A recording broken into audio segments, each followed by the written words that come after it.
The ego is not the self, a deep exploration.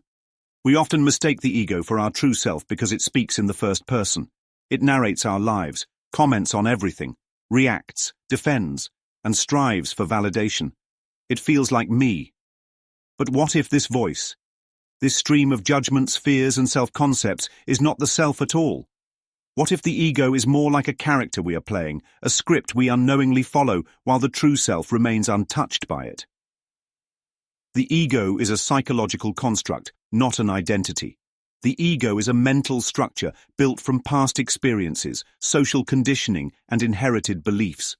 It thrives on separation, on being distinct from others, on comparison, and on defining itself through external circumstances.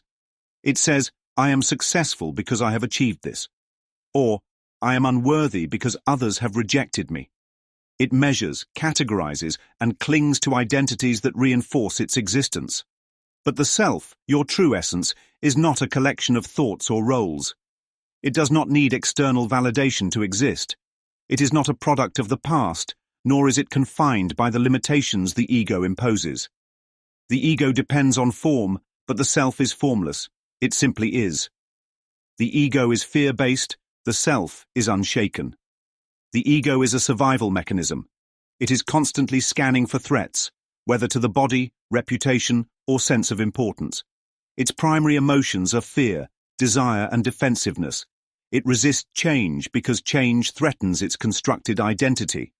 The self, on the other hand, is not threatened by change because it is beyond form. It does not require defense because it cannot truly be harmed.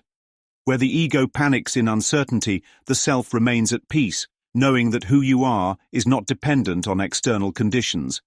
The ego is temporary, the self is eternal.